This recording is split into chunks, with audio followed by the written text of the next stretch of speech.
Hello students, how are you? Very good students. आपने इसके previous class में ये देखा था कि मैक्सवेल ने एम्पियर्स के लॉ को मॉडिफाइड कैसे किया और उससे कंसिस्टेंसी कैसे आई। मीन्स जो इनकंसिस्टेंट था एम्पियर सर्कुलर लॉ वो कंसिस्टेंट कैसे बना। अब आप देखेंगे कि प्रॉपर्टीज ऑफ डिस्प्लेसमेंट करंट क्या है, डिस्प्लेसमेंट करंट की प्रॉपर्टीज क्या है, ये हम देखेंगे।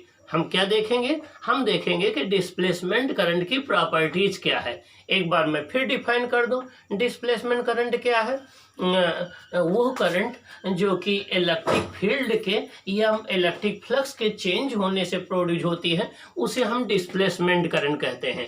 मीन्स वो करंट जो कि इलेक्ट्रिक फ्लक्स के या इलेक्ट्रिक फील्ड के चेंज होने से प्रोड्यूस होती है उसको हम क्या कहते हैं? डिस्प्लेसमेंट करंट कहते हैं। क्या कहते हैं? डिस्प्लेसमेंट करंट कहते हैं उसे हम। और डिस्प्लेसमेंट करंट अब हम देखेंगे कि इसकी प्रॉपर्टीज क्या है, ये हम देखेंगे। आइए देखते हैं। फर्स्ट पॉइंट है displacement current exists whenever there is change in the electric flux. Unlike conduction current, it does not exist. Means displacement current केवल तभी तक एग्जिस्ट करती है जब तक इलेक्ट्रिक फ्लक्स या इलेक्ट्रिक फील्ड चेंज होता रहता है।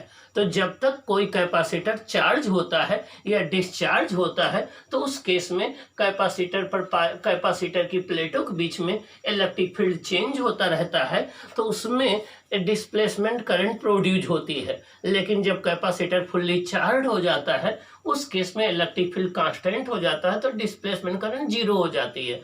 तो डिस्प्लेसमेंट करंट केवल तभी तक फ्लो करती है या तभी तक एग्जिस्टेंस में होती है जब तक इलेक्ट्रिक फील्ड चेंज होता रहता है या इलेक्ट्रिक फ्लक्स चेंज होता रहता है। अगर इलेक्ट्रिक फील्ड कांस्टेंट होगा तो डिस्प्लेसमेंट करंट जीरो हो जाती है। ये फर्स्ट पॉइंट हो गया। सेकंड पॉइंट है आपका it is not a current. ये करंट नहीं है। अब आप सोच रहे होंगे कि ये करंट नहीं तो है क्या? ये करंट इसलिए मैं नहीं कह रहा हूं कि कोई भी करंट जो होती है तो वो चार्ज के फ्लो करने की वजह से होती है। लेकिन जब डिस्प्लेसमेंट करंट की बात करें तो कोई चार्ज तो फ्लो होता नहीं है, चाहे वो ना इलेक्ट्रॉन ना प्रोटॉन, तो कोई चार्ज नहीं फ्लो होता है। तो इसलिए इसको हम रियल करंट नहीं मानते हैं। तो डिस्प्लेसमेंट करंट को हम रियल करंट नहीं मानते हैं। इसको करंट केवल इसलिए कहते हैं कि जिस प्रकार से जो रियल करंट होती है वो मैग्नेटिक फील्ड प्रोड्यूस कर रही है तो ठीक उसी तरीके से ये भी मैग्नेटिक फील्ड प्रोड्यूस कर रही है, इसलिए इसको हमने करंट का नाम दे दिया है। वैसे ये करंट नहीं है। अगला है it is not a current, it adds to the current density in Ampere circular law. ये करंट नहीं है, लेकिन जब हम एम्पियर सर्कुलर लॉ अप्लाई करते हैं तो करंट डेंसिटी के साथ ये ऐड हो जाती है। ये रियल में करंट नहीं है, लेकिन जब हम एम्पियर सर्कुलर लॉ अप्लाई करते हैं तो उस केस में ये करंट के तरीके से ऐड हो जाती है। आगे है the magnitude of displacement current is equal to the rate of change of displacement of charge from one plate of capacitor to the other. इस डिस्प्लेसमेंट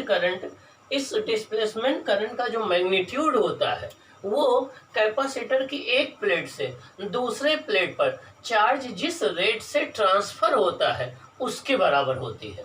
मीन्स डिस्प्लेसमेंट करंट का जो मैग्नीट्यूड है कैपेसिटर की एक प्लेट से दूसरी plate पर charge जिस रेट से ट्रांसफर होता है उस रेट की इक्वल होती है। क्या होती है? उस रेट की इक्वल होती है। तो the magnitude of displacement current is equal to the rate of displacement of charge from one plate of capacitor to the other.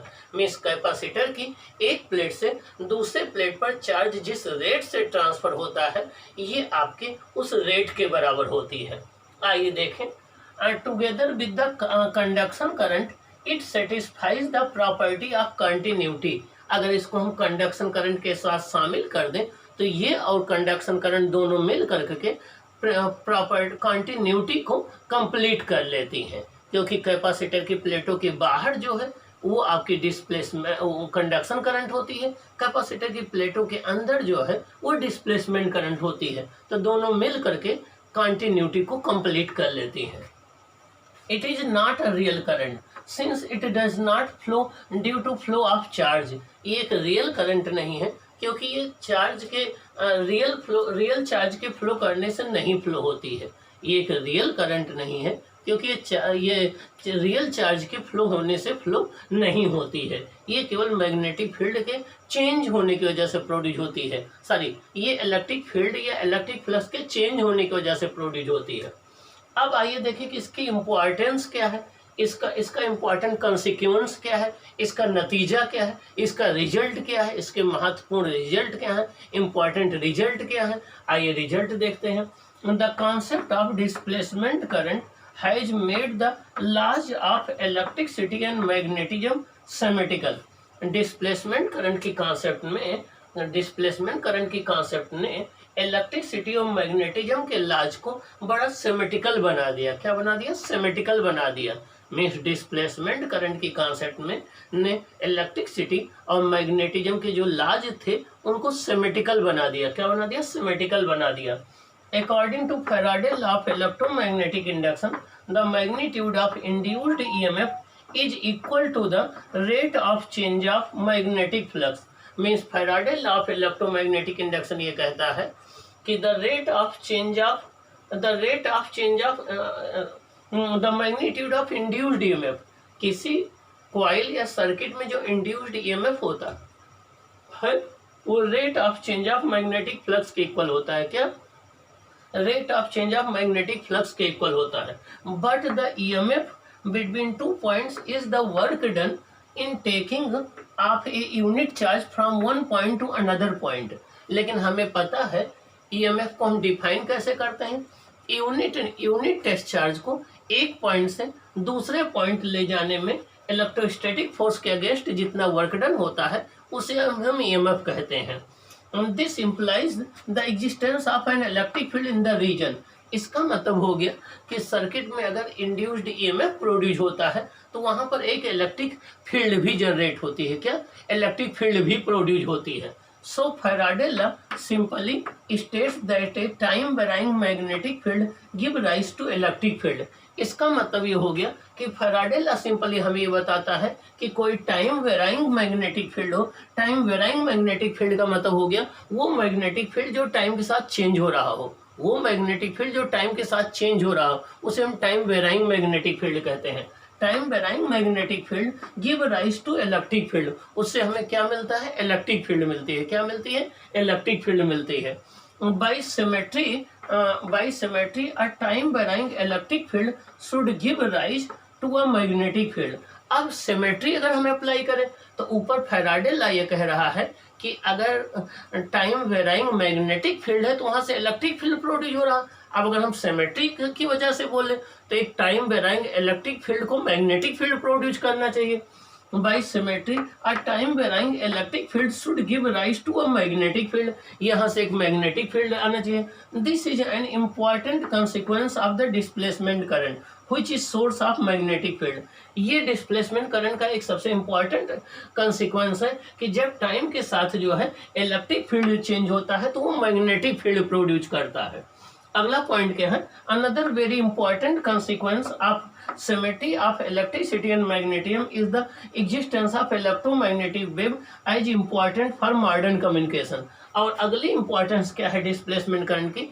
इससे इलेक्ट्रोमैग्नेटिक वेव की एग्जिस्टेंस को प्रिडिक्ट कर पाए कि हाँ इलेक्ट्रोमैग्नेटिक वेव्स एग्जिस्ट करती हैं और जो मॉडर्न जितना भी कम्युनिकेशन है वो सब इलेक्ट्रोमैग्नेटिक वेव पर ही बेस्ड है। तो इससे ये पता लग गया कि इलेक्ट्रिक फील्ड और मैग्नेटिक फील्ड दोनों एक दूसरे से सेल्फ सस्टेन्ड होते हैं। जहां इलेक्ट्रिक फील्ड चेंज होता है वहां मैग्नेटिक फील्ड प्रोड्यूस हो जाता है। जब मैग्नेटिक फील्ड टाइम के साथ चेंज होता है तो इलेक्ट्रिक फील्ड प्रोड्यूस हो जाता है। ये जो है ये चीज एक दूसरे को प्रोड्यूस करता है तो ये सेल्फ सस्टेन्ड होते हैं।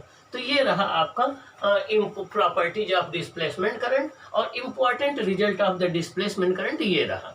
अब हम देखेंगे कि जो इलेक्ट्रिक फील्ड प्रोड्यूस होगी उसका नेचर देखेंगे, फिर हम मैक्सवेल इक्वेशन पर आएंगे। ओके।